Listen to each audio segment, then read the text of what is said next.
ഇന്നലകളിലെ കേരള ബ്ലാസ്റ്റേഴ്സിന്റെ social media ഹാൻഡിലുകളിൽ ഒരു ചിത്രം പ്രത്യക്ഷപ്പെടുകയുണ്ടായി. നാമെല്ലാം പ്രതീക്ഷിച്ച പോലെ തന്നെ ടീമിന്റെ മുഖ്യ സൂത്രധാരകനായ മൈക്കൽ സ്റ്റെഹറയെ ക്ലബ്ബ് പുറത്താക്കിയിരിക്കുന്നു. 2-3 മത്സരങ്ങൾക്ക് മുമ്പ് തന്നെ സ്റ്റെഹറയെ ടീം പറഞ്ഞുവിടുമെന്ന് ഏറെ ഉറപ്പിച്ചതായിരുന്നു. അവസാനം മോഹൻ ബഗാനിനോടേറ്റ തോൽവിയോടെ അദ്ദേഹത്തിന്റെ ബ്ലാസ്റ്റേഴ്സ് ജീവിതം അവസാനിച്ചിരിക്കുകയാണ്. വർഷങ്ങളായി ഇതേ പാതയിലൂടെയാണ് ഏറെക്കുറെ ബ്ലാസ്റ്റേഴ്സിന്റെ സഞ്ചാരം.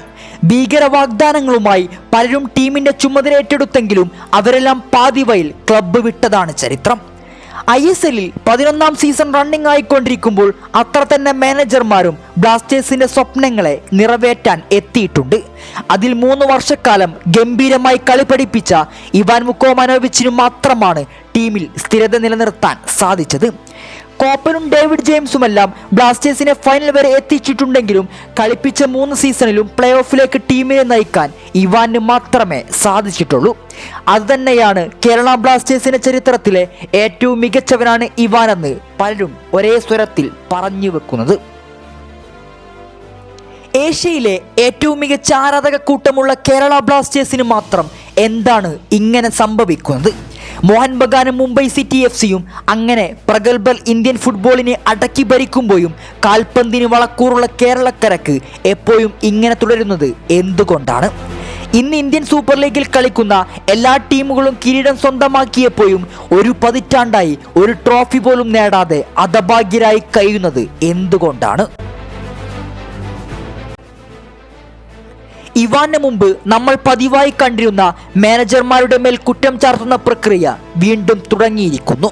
അവർക്ക് വേണ്ട താരങ്ങളെ എത്തിക്കാതെ, അവർ ഡിമാൻഡ് ചെയ്യുന്ന രീതിയിൽ മത്സരങ്ങളെ കാണാതെ, ഒടുക്കം പരാജയങ്ങൾ തുടർക്കഥയാകുമ്പോൾ അവസാന അടവന്നോണം കോച്ചിനെ പുറത്താക്കുന്ന പഴമ രീതിയിലേക്ക് വീണ്ടും ക്ലബ്ബ് എത്തിയിരിക്കുകയാണ്.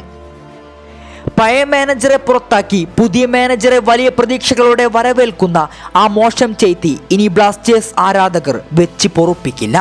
തങ്ങളുടെ വികാരങ്ങളെ മുമ്പിൽ നിർത്തി പിറകിൽ കച്ചവടം വന്ന ഒറ്റ അജണ്ടയോടെ ഒരു ക്ലബിനെ മുതലെടുക്കാൻ മാനേജ്മെന്റിന്റെ ഈ പ്രവർത്തികൾ ഇനി കണ്ടില്ലെന്ന് നടിക്കാനാകില്ല. പ്രമുഖ സിനിമയുടെ പ്രൊമോഷൻ വീഡിയോ പോലും ബ്ലാസ്റ്റേഴ്സിന്റെ ഒഫീഷ്യൽ ഇൻസ്റ്റഗ്രാം അക്കൗണ്ടിൽ പ്രത്യക്ഷപ്പെട്ടത് എന്തൊരു ദയനീയതയാണ്. ഒരു കൂട്ടം ജനത ടീമിനെ പാഷനായി കാണുമ്പോൾ മറുഭാഗത്ത് ആ ജനതയുടെ വികാരങ്ങളെ വ്രണപ്പെടുത്തുന്ന പ്രവർത്തികളാണ് മാനേജ്മെന്റിന്റെ ഭാഗത്തു നിന്നും ഉണ്ടാകുന്നത്. ആരാധകരുടെ കിരീടത്തിനായുള്ള ഈ ഭ്രമം ഒഴിവാക്കണമെന്ന ബ്ലാസ്റ്റേഴ്സിന്റെ മാനേജ്മെന്റ് പറഞ്ഞു വെക്കുമ്പോൾ ഈ ടീമിന് വേണ്ടിയാണല്ലോ നമ്മൾ 10 വർഷത്തോളം ആർപ്പ് വിളിച്ചത് എന്നാലോചിക്കുമ്പോൾ ലജ്ജ തോന്നുന്നുണ്ട്. ഒരുപക്ഷെ ആരാധകരുടെ ഈ വിമർശനങ്ങൾ ഒരു പരിധിവരെ കുറക്കാൻ വേണ്ടി ഒരുപക്ഷെ ഇവാൻ വുക്കോമനോവിച്ചിനെ ക്ലബ്ബ് മടക്കിക്കൊണ്ടുവന്നേക്കാം. പക്ഷേ അദ്ദേഹത്തിന്റെ മടങ്ങിവരവോടെയൊന്നും ഈ പ്രശ്നങ്ങൾ അവസാനിക്കുമെന്ന് തോന്നുന്നില്ല. കഴിഞ്ഞ സീസണിൽ മികച്ച രീതിയിൽ കളിച്ച പലരെയും വിറ്റൊഴിച്ചിട്ട് അവർക്ക് അനുയോജ്യരായ താരങ്ങളെ ടീമിലെത്തിക്കാൻ പോലും ടീം ശ്രമിച്ചിട്ടില്ല. അവൈലബിളായ താരങ്ങളിൽ നിന്നും വരുന്ന പല ബ്ലണ്ടർ മിസ്റ്റേക്കുകളും ടീമിനെ പിറകോട്ടടിക്കുന്നു. ഒരു പ്രൊഫഷണൽ പ്ലേയേഴ്സിൽ നിന്നും നമ്മൾ കാണാൻ പാടില്ലാത്ത പിഴവുകൾ അടുത്തടുത്ത മത്സരങ്ങളിൽ സംഭവിക്കുമ്പോൾ അവരുടെ ആത്മവിശ്വാസം ചോർന്നു പോയിരിക്കുന്നു. പ്രതിരോധത്തിൽ അയച്ചുപണികൾ അനിവാര്യമാകുമ്പോൾ ബ്ലാസ്റ്റേഴ്സിന്റെ മുന്നേറ്റ നിരക്കാരുടെ പ്രകടനമാണ് പ്രതീക്ഷ നൽകുന്നത്. സീസണിൽ ഏറ്റവും കൂടുതൽ ഗോൾ കൺസീഡ് ചെയ്തത് ബ്ലാസ്റ്റേഴ്സ് ആണെങ്കിലും 2ാം പകുതിക്കു ശേഷം ഏറ്റവും കൂടുതൽ ഗോൾ നേടിയതും അതേ ബ്ലാസ്റ്റേഴ്സ് തന്നെ. ഗോൾ വേട്ടക്കാരുടെ ലിസ്റ്റിൽ ജിമിനസും ഗോളിന് വഴിയൊരുക്കിയവരുടെ പട്ടികയിൽ നോഹയും 2ാം സ്ഥാനത്തുണ്ടെങ്കിൽ കൂടി പോയിന്റ് ടേബിളിൽ ബ്ലാസ്റ്റേഴ്സിന്റെ സ്ഥാനം 10ാമതാണ്. ഹോം എവേ എന്നില്ലാതെ പൈസ മുടക്കി യാത്ര ചെയ്ത് കളി കാണാനെത്തുന്ന ആരാധകർക്ക് എന്നും നിരാശ മാത്രം. കഴിഞ്ഞ ബ്ലാസ്റ്റേഴ്സിനെതിരെയുള്ള വിജയത്തോടുകൂടി മോഹൻ ബഗാൻ ഓണർ തങ്ങളെ സപ്പോർട്ട് ചെയ്യുന്ന ആരാധകർക്കായി ഒരു ഓഫർ നൽകുകയുണ്ടായി.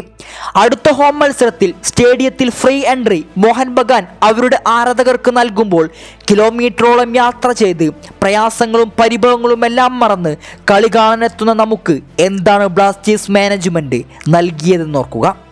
ഇനിയെങ്കിലും ആരാധകരുടെ ആവശ്യങ്ങളെ നിറവേറ്റാൻ ക്ലബ്ബ് ബാധ്യസ്ഥരാകണം. മികച്ചൊരു മാനേജറെ ടീമിലെത്തിച്ച് അദ്ദേഹത്തിന് വേണ്ട താരങ്ങളെ ജനുവരി ട്രാൻസ്ഫർ വിൻഡോയിൽ കൊണ്ടുവന്ന് നഷ്ടപ്പെട്ട പ്രതീക്ഷകളെ വീണ്ടെടുക്കണം.